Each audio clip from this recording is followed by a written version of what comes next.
Penyebab kematian Brigadir J ini masih jadi teka-teki. Ada apa ya sebenarnya? Sebenarnya nggak hanya itu aja sih. Ada beberapa peristiwa besar lain yang juga sebelumnya terjadi di Kepolisian Republik Indonesia.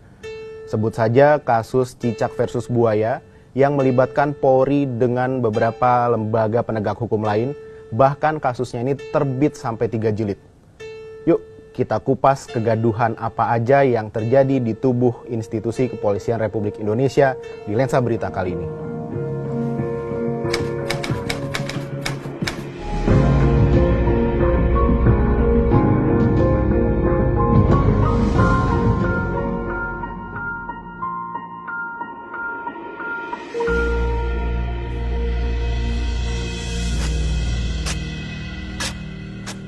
Nah, 27 Juli 2022, tim khusus yang dibentuk Kapolri Jenderal Listio Sigit Prabowo mengotopsi ulang jenazah Brigadir J di RSUD Sungai Bahar, Jambi. Tim gabungan forensik mengidentifikasi sejumlah luka pada jenazah Nofriansah Yosua Huta Barat alias Brigadir J. Sampel luka juga telah diambil untuk diuji mikroskopik pada Laboratorium Patologi Anatomi RSCM. Pemeriksaan mikroskopis ini nantinya menentukan jenis kekerasan dan efek yang ditimbulkan akibat kekerasan. Terkait kendala saat proses otopsi ulang, Ketua Tim Forensik Otopsi Ulang Ade Firmansyah sudah menduga sebelumnya karena jenazah sudah terkena formalin dan mengalami derajat pembusukan. Untuk cerita selengkapnya mengenai kematian Brigadir J ada di Lensa Berita episode berikutnya. Nah, itu baru salah satu contoh kasus yang melibatkan anggota kepolisian. Coba kita lihat yang lain ya, ada kasus apa aja kira-kira.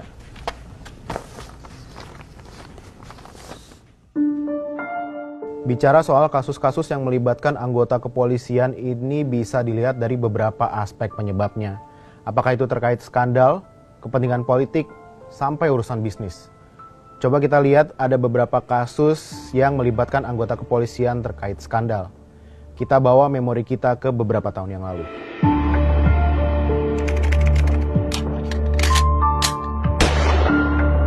Ada yang masih ingat istilah Cicak versus Buaya? Istilah yang cukup populer kira-kira 13 tahun yang lalu. Ya, tepatnya pada Juli 2009. Berawal dari isi penyadapan KPK terhadap Kabareskrim Mabes Polri kala itu Komjen Susno Duaji yang dituduh terlibat pencairan dana Budi Sampurna dalam kasus Bank Senturi. Susno sendiri yang pertama kali menelurkan istilah Cicak versus Buaya. Ia menganalogikan KPK sebagai cicak dan Polri sebagai buaya. Saat itu sudah ada sejumlah kasus yang mencuat dan melibatkan KPK dengan Polri. Salah satunya penembakan Nasruddin Zulkarnain sepulang dari lapangan golf. Ketua KPK saat itu Antasari Azhar dijadikan tersangka. Dari balik jeruji, Antasari membuat pernyataan yang menggegerkan publik. Ia membongkar rekaman pertemuannya dengan Direktur PT Masaro Anggoro Wijoyo. Saat itu ia menyebut ada 2 pimpinan di KPK yang menerima suap sebesar 6 miliar rupiah dari Anggoro.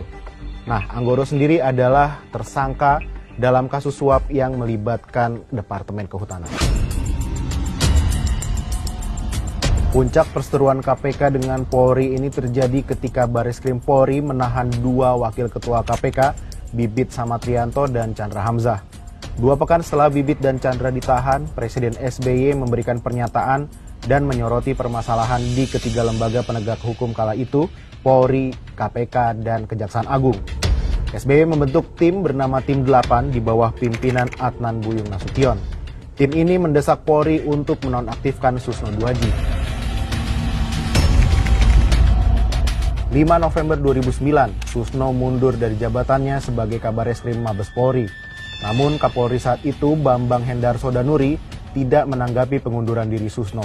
Ia justru mencopot Susno dari jabatannya dan menggantikannya dengan Ito Sumardi. Susno kemudian dijadikan tersangka atas kasus pencemaran nama baik institusi Polri setelah ia membeberkan adanya dugaan maklar kasus di tubuh Polri. Nah, itu baru jilid 1. Masih ada 2 jilid lagi terkait Cicak versus Buaya ini. Oke, kita coba masuk ke jilid 2 ya.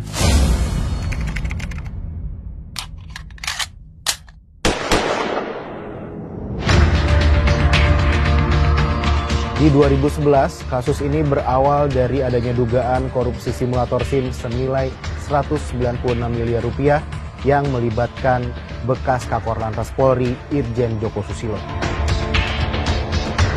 Ia kemudian ditetapkan sebagai tersangka pada 27 Juli 2012. Beberapa hari setelah penetapan tersangka, KPK melakukan penggeledahan di kantor Korlantas Polri Jakarta. Dalam penggeledahan tersebut, KPK sempat dipersulit. Barang bukti yang hendak diangkut direbut kembali untuk dibawa masuk ke kantor Korlantas. Drama penggeledahan ini seolah dibalas oleh polisi. 5 Oktober 2012, polisi mengepung gedung KPK. Di malam tepat setelah Novel Baswedan yang saat itu menjabat sebagai Ketua Satgas Penyidikan kasus simulator SIM Korlantas Polri menginterogasi mantan Kakor Lantas Polri Irjen Joko Susilo selama 8 jam. Novel pula yang menginisiasi penggeledahan KPK di kantor Korlantas Polri. Tuntutan polisi kepada KPK hanya satu, serahkan Novel Baswedan untuk diproses hukum terkait kasus yang menjeratnya pada 2004. Saat ia masih menjabat sebagai Kasat Reskrim Polres Bengkulu. Novel dijadikan tersangka oleh Polres Bengkulu karena diduga melakukan penganiayaan berat hingga menyebabkan tewasnya pencuri sarang burung walet. Tudingan ini pun telah dibantah Novel. Nah, gimana jilid 2-nya? Udah mulai rumit kan? Coba kita lanjut aja ya ke jilid 3.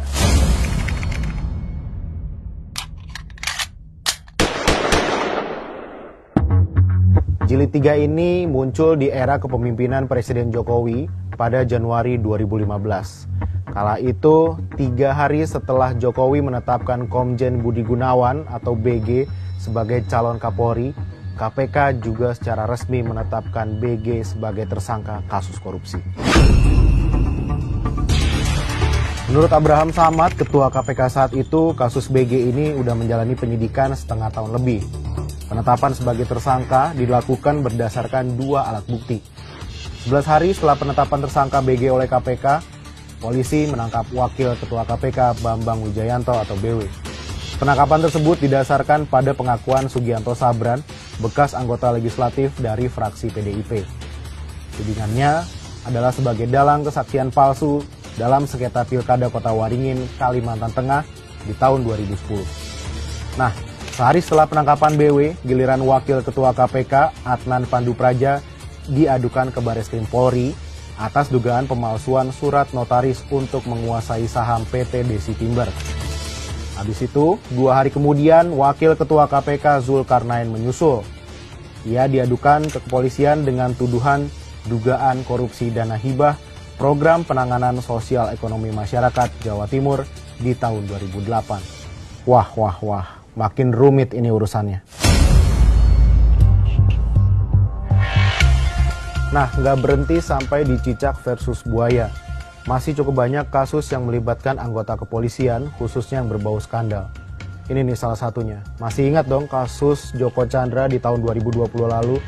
Pengusaha ini bebas melenggang ke luar negeri, padahal statusnya buron atau DPO.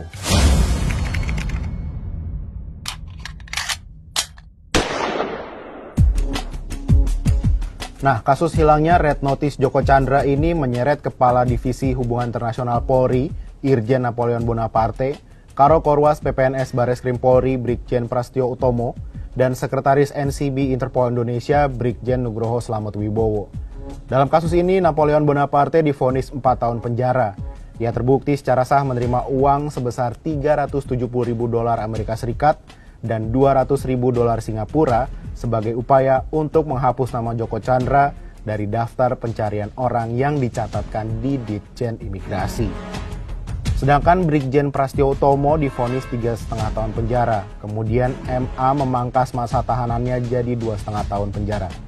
Prastio dinyatakan terbukti melakukan pemalsuan surat dan membiarkan Joko Chandra melarikan diri, serta menghalangi penyidikan perkara. Enggak hanya itu, Prastio juga terbukti menerima suap senilai $100.000 Amerika Serikat untuk menghapus Red Notice Joko Chandra.